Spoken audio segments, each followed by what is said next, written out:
여러분 일주일 동안 잘 지내셨습니까? 옆 사람에게 이렇게 한번 인사할까요? 참 잘 오셨습니다. 참 잘 오셨습니다. 예, 뒤에도 한번 보십시오. 뒤에 누구 오셨는지. 참 잘 오셨습니다. 참 잘 오셨습니다. 네. 여러분 복되고 은혜의 자리에 여러분 참 잘 오셨습니다. 오늘 하나님께서 각자에게 주신 그 은혜들을 우리 심령 깊은 곳에 다 담고 가는 여러분들 될 수 있기를 축복합니다. 여러분 그리스도인은 무엇인가? 그리스도는 누구인가? 그런 질문을 우리가 던지게 됩니다. 여러분 그리스도인들은 언제 어디서나 밤이나 낮이나 예수 그리스도를 나의 주인으로 모시고 그분을 따라가는 사람들이 그리스도인들입니다. 또 언제 어디서나 호람되오란 말은 하나님 앞에서 그런 뜻이에요. 하나님 앞에서 내가 서 있다는 그 인식을 가지고 살아가는 사람들이 그리스도인들입니다. 그리고 어떤 일을 결정할 때 내 욕망을 따라 결정하는 것이 아니라 하나님이 기뻐하시는 일을 따라서 이 일을 내가 하면 하나님이 기뻐하실까? 그걸 놓고 어떤 일을 선택하고 결정하는 사람들이 그리스도인들입니다. 여러분 제가 3일 전에 목요일날 해양경찰 교육원에 가서 제가 말씀을 전했습니다. 말씀을 전하고 이제 그 선교회 회장 교수님인데요. 그 회장 그분과 제가 잠깐 교제한 시간을 가졌습니다. 근데 그분하고 교제하다가 제가 새로운 걸 하나 알게 됐어요. 그분은 여수 오신 지가 제가 잠깐 물어보니까 한 3년쯤 된 것 같아요. 다른데 해양경찰은 발령을 다 내잖아요. 그러니까 다른데 근무하시다가 해양경찰 교수로 이제 와서 근무하고 있는데 제가 2월달에 가서 말씀을 전했는데 좀 이제 그 선교 회장님이 제가 좀 특별하잖아요. 제가 일반적으로 막 그 신학을 공부한 게 아니라 직장생활을 하다가 그만두고 제가 목회 사역을 하니까 그분도 직장생활을 하는데 참 쉬운 결정이 아닌데 어려운 결정을 하고 그렇게 사역을 하는 것이 좀 자기는 좀 놀라웠는가 봐요. 그래서 자기 교회에 가서 담임 목사님한테 제 이야기를 한 거야. 올해부터 우리 교육원에 새로 온 목사님이 있는데 참 이러이러하더라 이렇게 이제 쭉 설명을 하니까 그 교회 담임 목사님이 스톱 그러는 거예요. 그러면서 그 새로 오신 목사님 성함이 어떻게 돼요? 이렇게 물어보더라는 거예요. 박연만 목사라고 하니까 한참 웃다가 고등학교 친한 친구다고 그러더래요. 그 목사님이 저하고 고등학교 친한 친구고 지금도 생생합니다. 이제 대학 가기 위해서 학교에서 방학 때 그때는 요즘은 뭐 에어컨이 있지만 그때는 에어컨도 없고 선풍기도 없었어요. 제 담임 선생님이도 공부한다고 조그만 선풍기 하나 틀어주면 거기에서 그 런닝만 입고 같이 공부했던 그 친한 친구인데 그 4명이 친한 친구가 지금도 모임해요. 4월달에도 모일 거예요. 나 모임 한번 물어보려고 그래요. 근데 그 친구도 하고 그렇다는 거야. 그 친구도 저하고 약간 비슷해요. 여천 NCC 다니다가 40살에 명예퇴직을 하고 바로 개척을 했어요. 그러니까 지금 우리 나이가 보기는 이렇게 보여도 지금 환갑이 다 됐습니다. 20년 목회 사역을 했으니까 신실하게 목회 사역을 지금 하고 있어요. 근데 여러분 교회를 개척했으니까 얼마나 어려웠겠어요? 부영 3단지 앞에 가면 그 상가 있잖아요. 상가 2층에 그 세를 얻어서 상가에서 20년 동안 목회를 합니다. 근데 제가 성도 수는 한 번도 안 물어봤어요. 목회자들에게 있어서 가장 예의에 어긋난 것이 성도가 몇 명입니까 물어보는 거예요. 가장 친한 친구인데도 안 물어봐요. 근데 제가 그냥 느낀 거 있잖아요. 여러분 삼각교회에서 20년 동안 목회하면서 코로나 3년을 지나면서 좀 어렵다는 생각을 제가 느껴져요. 근데 제가 좀 궁금한 거예요. 이 선교 회장, 이 교수님이 궁금한 거예요. 여수에 왔는데 우리가 일반적으로 이사를 가면 그래도 그 지역에 좀 규모 있는 교회, 또 자기 지위도 있고, 제가 직급은 잘 모르고 정한 집사님하고 같은 회사 동료인데 무궁화 두 개가 뭐예요? 저 무궁화 두 개를 딱 달았더라고요. 뭐 직급이 얼마인지는 모르는데 그 교회를 정할 때 그냥 일반적으로 보통 좀 규모가 있는 교회를 정하기가 쉽지 않겠어요? 근데 2층에 상가 있는 교회, 조그만 교회를 선택했다는 것이 제가 좀 놀라워서 물어봤어요. 선교 회장님은 어떻게 그 교회를 선택하게 됐어요? 제가 물어본 거 제가 창피했어요. 뭐라고 말씀하시는가 하면, 목사님, 예수 믿는 사람은 어떤 일을 선택하는 데 있어서 하나님이 가장 기뻐하는 일을 보고 선택하지 않습니까? 저는 그냥 그래서 그 교회를 선택한 것 뿐입니다. 그렇게 이야기하는 거예요. 제가 여러분 얼마 전에 여러분 기억나십니까? 혹시 우리 백조교회를 떠나서 다른 지역으로 이사 가면 교회를 정할 때 제가 기준을 정하라 그랬어요. 첫 번째 기준이 여러분 뭐라 그랬어요? 그 교회가 나에게 어떤 혜택을 주느냐, 예배드리기에 편안하냐, 그것이 첫 번째 선택 기준이 아니고 내가 그 교회에 가서 섬길 수 있느냐, 내가 헌신할 수 있느냐, 그게 가장 주님이 기뻐하니까요. 그것이 교회를 정하는 첫 번째 기준이 되라고 제가 말씀을 드렸어요. 그 선교 회장님은 그 기준으로 그 교회를 선택한 거예요. 어쩌면 여러분도 그런 기준으로 우리 시골에 있는 이곳까지 와서 예배 드린지 몰라요. 저 시내 먼 곳에 신월동도 있고 광부동도 있고 멀리 있는데 여기까지 오면 30분 걸려요. 차 운전하고 오면. 근데 그 앞에 있는 교회도 많이 있는데 시골까지 들어오는 것은 어쩌면 여러분의 헌신이 거기에 다 포함되어 있어요. 여러분 초대교회를 보십시오. 지금 기독교가 지금 이방인을 향해서 지금 가고 있는 것을 우리가 지금 보고 있어요. 여기서부터 온 세계를 향해서 복음이 확장되는 그 놀라운 은혜는 헌신된 그리스도인을 통해서 그 일을 하나님이 이루어 갔어요.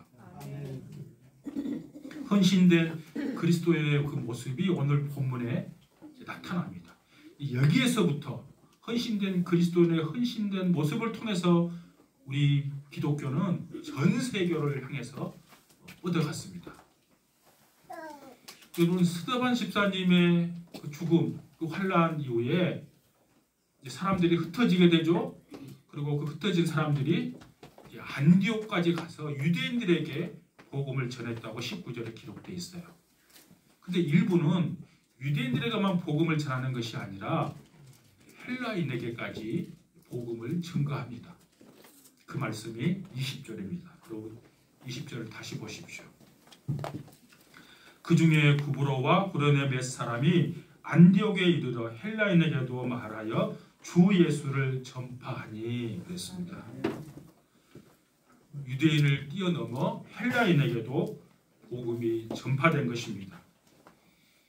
여러분 새로운 전도 활동이 일어난 곳이 어딘가 하면 안디옥입니다.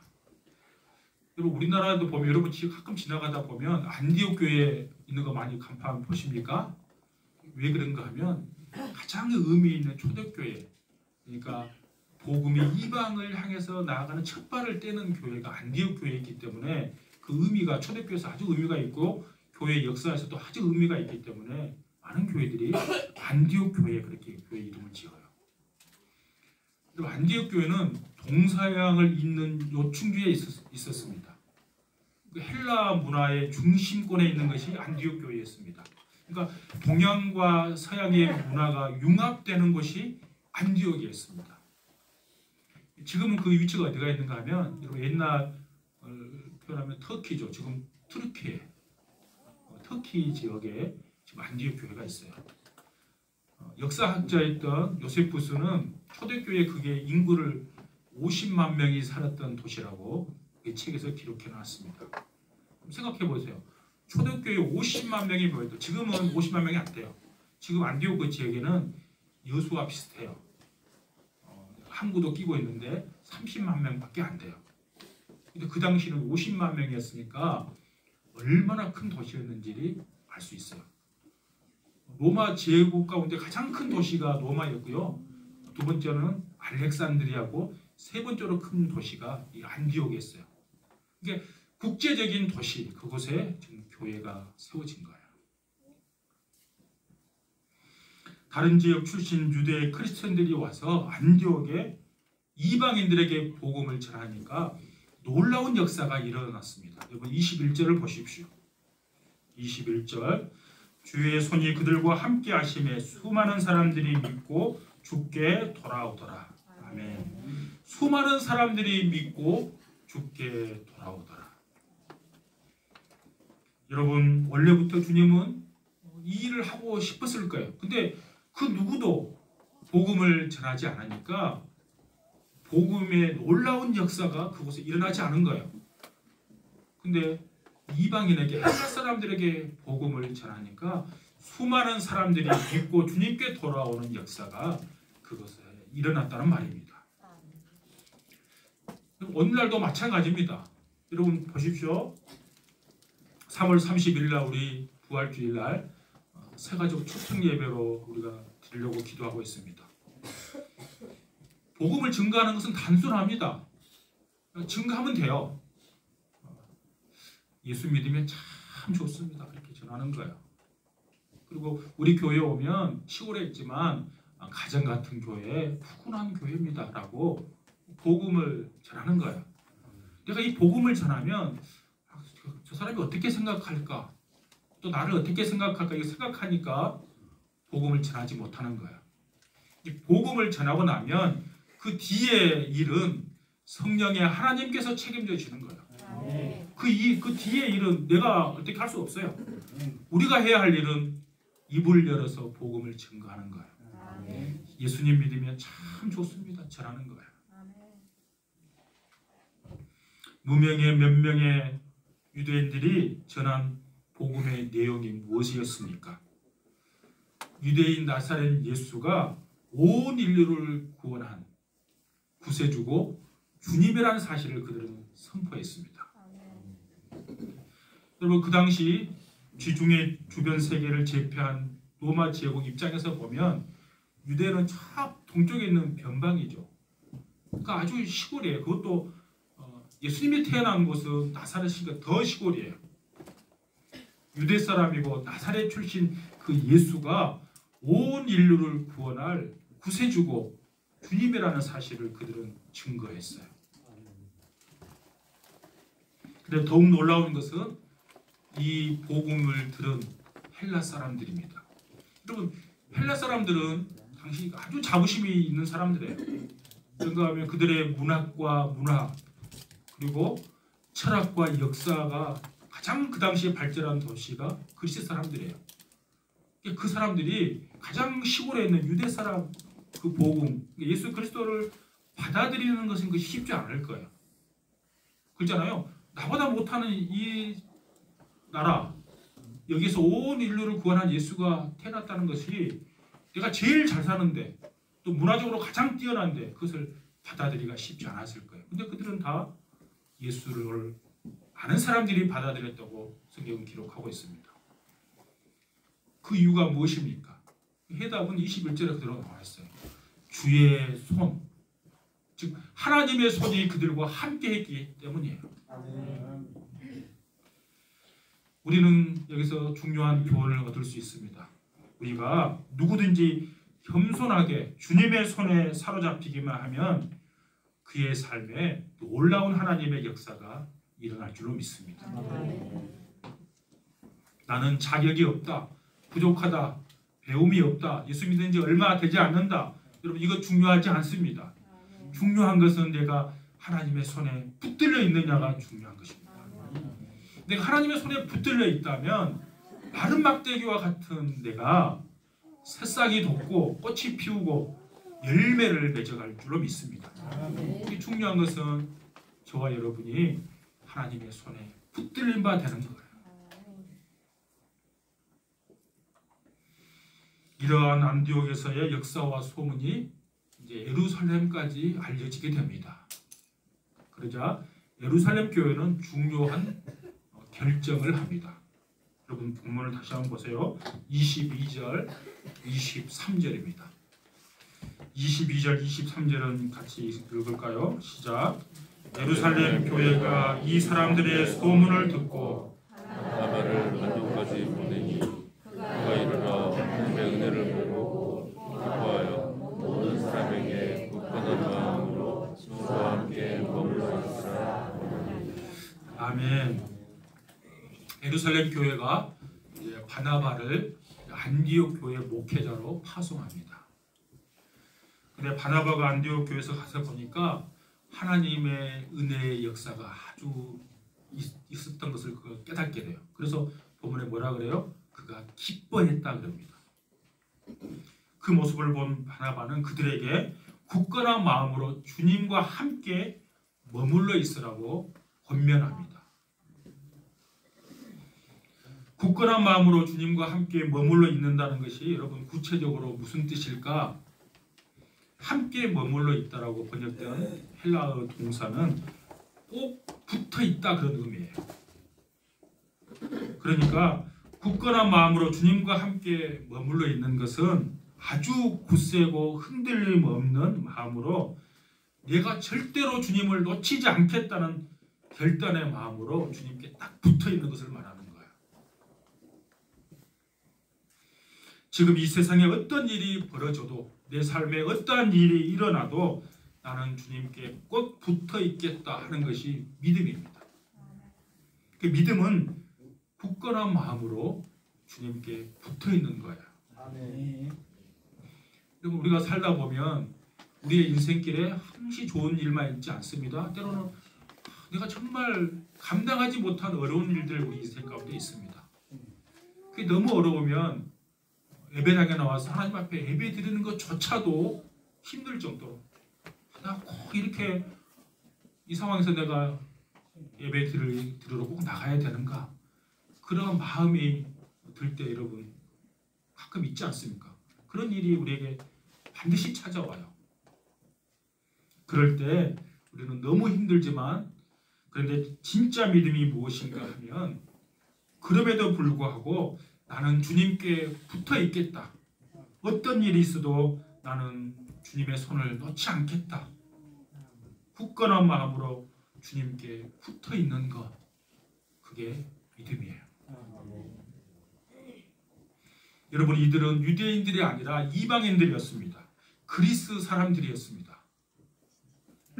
원래부터 하나님을 믿어왔던 유대인들도 여러분 흔들리기 쉬우는데 여러분 이방인들은 흔들 만한 조건이 얼마나 많았겠습니까?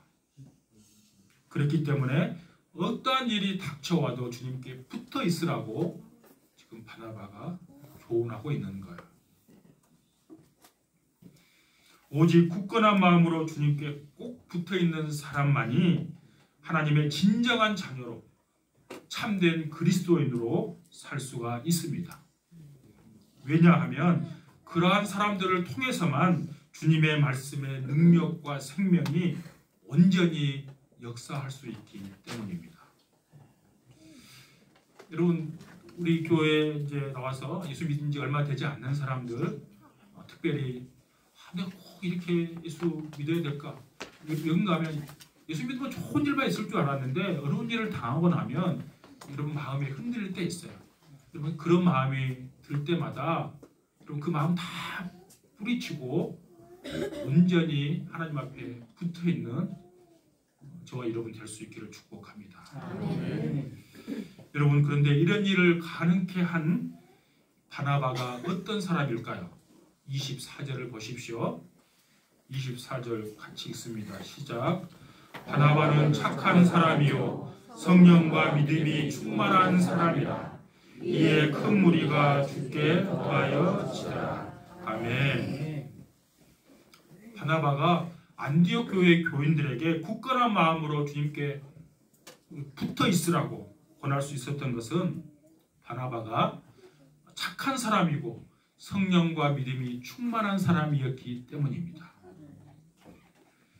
그리고 그 결과 더 많은 사람들이 안디옥 교회에 나와서 예수님을 믿게 되었습니다. 다른 말로 하면 만약 바나바가 착한 사람이 아니고 성령과 믿음이 충만한 사람이 아니었다면 안디옥 교회 교인들에게 굳건한 마음으로 주님께 굳게 붙어 있으라고 권면하지 못했을 것입니다. 설령 권면했다 할지라도 그곳에 생명의 역사가 일어나지 않았을 것입니다. 이와 같은 사실을 통해서 우리는 중요한 것을 깨닫게 됩니다. 굳건한 마음으로 주님께 붙어 있는 것이 인격이 훌륭한 사람이고 착한 사람이고 성령이 충만한 사람입니다. 또 굳건한 마음으로 주님께 붙어 있다는 것은 여러분 어떠한 경우로도 내가 주님의 믿음 안에서 떨어져 나가지 않는다는 말입니다. 그러니까 믿음에서 떨어져 나가면 우리는 쉽게 그냥 사탄의 세력에 체당함을 당해요. 여러분 보세요. 아프리카 가면 무리들이 쭉 있잖아요. 무리들과 함께 있으면 괜찮아요. 근데 무리에서 떨어져 나가면, 우리의 대장 되신 예수님으로부터 우리가 떨어져 나가면 우리를 보호할 그 누구도 없어요. 그러면 우리는 악한 존재에 그냥 밥이 되는 거야. 어떠한 경우라도 우리는 주님께 붙어 있어야 합니다. 여러분 24절에 보면 착한 사람과 성령과 믿음이 충만한 사람은 동격으로 표현되어 있습니다. 그러니까 우리가 흔히 말하는 성령과 믿음이 충만한 사람, 그렇게 하면 여러분 어떤 이미지가 떠오릅니까? 우리 성도들을 생각할 때 성령과 믿음이 충만한 사람 그러면 보통 기도를 많이 하는 사람, 성경을 많이 읽은 사람, 교회에 와서 헌신하고 충성한 사람, 이런 사람이 일반적으로 아마 떠오를 것입니다. 사도행전 11장에서 말하는 성령과 믿음이 충만한 사람은 착한 사람이에요. 뭐 잊어서는 안 돼요. 착하지 않으면서 성령과 믿음이 충만한 사람이 가능합니까? 그렇지 않아요. 또 성령과 믿음이 충만한데 착하지 않는 사람도 존재하지 않아요. 그러므로 굳건한 마음으로 주님께 붙어 있다는 것은 성령과 믿음이 충만한 사람이 되는 것이고, 성령과 믿음이 충만한 사람이 된다는 것은 곧 착한 사람이 된다는 말이에요. 저와 여러분이 성령과 믿음이 충만한 사람, 그리고 착한 사람이 될 수 있기를 축복합니다. 아멘. 이제 사울에 의해서 더욱더 견고하게 이방 선교를 향해서 나가는 것을 이제 보게 됩니다. 여러분 25절, 26절을 보십시오. 25절, 26절 같이 읽겠습니다. 시작. 바나바가 사울을 찾으러 다소에 가서 만나매 안디옥에 데리고 와서 둘이 교회에 1년간 모여 있어 큰 무리를 가르쳤고, 제자들이 안디옥에서 비로소 그리스도인이라 일컬음을 받게 되었더라. 아멘. 바나바는 이제 사울을 찾으려고 그의 고향 다소로 갑니다. 그리고 주님께서 바나바를 통해서 드디어 사울을 사역의 현장으로 이제 이끌어냅니다. 이제 사울은 바나바와 함께 안디옥에서 1년 동안 이제 공동 목회를 시작하게 됩니다. 이방 세계에 세워진 최초의 이방인 교회에서 이방인의 도구로 부름받았던 사울이 드디어 그의 사역의 시작한 길이 열리게 된 것입니다.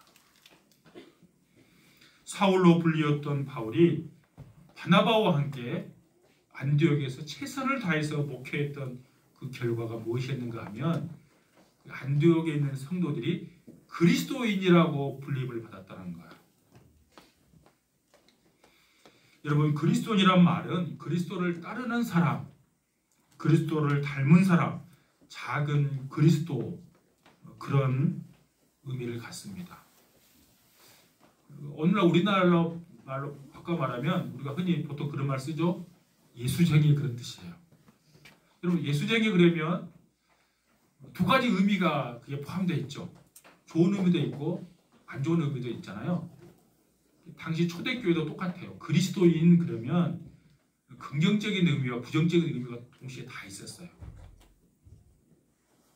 그러니까 기독교 예수를 따르는 사람들, 그 사람들을 비난할 때, 비하할 때 그리스도인 그렇게 표현하기도 했지만 또 한편으로는 자신들은 그렇게 거룩히 구별된 삶을 살지 못했는데 예수의 말씀을 따르면서 반듯하게 살아가는 사람, 그래서 존경심을 가지고 그들을 표현할 때 보통 그리스도인 그렇게 표현했어요. 근데 안디옥 교회 사람들은 후자였습니다. 그러니까 저 사람들은 반듯하게 예수 그리스도께 속한 사람, 예수 그리스도의 말씀을 잘 따라가는 거룩한 사람들, 그렇게 부를 때 안디옥 교회에서 그 사람, 안디옥 교회 사람들을 안디옥에 있는 사람들을 그렇게 불렀다는 거예요. 저와 여러분이 세상 사람들로부터 경멸의 대상이 아닌, 비난의 대상이 아닌 존경의 대상이 될 수 있기를 축복합니다. 여러분, 세상 사람들과 구별된 삶을 살면 정직하고 세상 사람들이 좀 안 좋은 길을 걸어간다 할지라도 나는 끝까지 이 길을 고집하고 반듯한 삶을 살아가면 세상 사람들이 우리를 향해서 그리스도인들, 저 예수쟁이, 저 사람들은 정말 대단한 사람들이야. 정직한 사람들, 언제나 옳은 길을 선택한 사람들, 그런 존경의 의미가 거기에 들어있는 거예요. 이처럼 그리스도인이란 말이 안디옥 사람들에게 의해서 최초로 긍정적인 의미로 사용되었다는 것은 안디옥에 있는 그 성도들이 바로 바나바처럼 성령과 믿음이 충만한 사람이었다는 거예요. 그리고 사람들과 관계에서 착한 사람이었다는 거예요. 저와 여러분이 성령과 믿음이 충만한 사람은 반드시 사람과의 관계에서 착한 관계를 유지한 거예요. 그런 삶을 살아감으로 그들의 입에서 존경심이 있는 저 사람은 정말 예수 믿는 사람이야, 이런 말을 들을 수 있기를 원합니다. 그런데 이런 일이 일어난 배후에는 바나바가 사울을 다소에서 안디옥으로 데려와서 그 일이 일어난 거예요. 그러니까 사울을 데려오지 않았다면, 이 공동 목회를 하지 않았다면 아마 이 일을 이루어가지 못했을 거예요. 그러니까 사울도, 그러니까 바울도 대단하지만 사실은 바나바가 대단한 거예요. 바울과 사울의 관계는 바나바가 훨씬 더 신앙의 선배입니다. 사울은 까마득한 후배예요. 후배임에도 불구하고 그 후배가 그 사역에 가장 적합할 거라고 생각하니까 데려오는 거예요.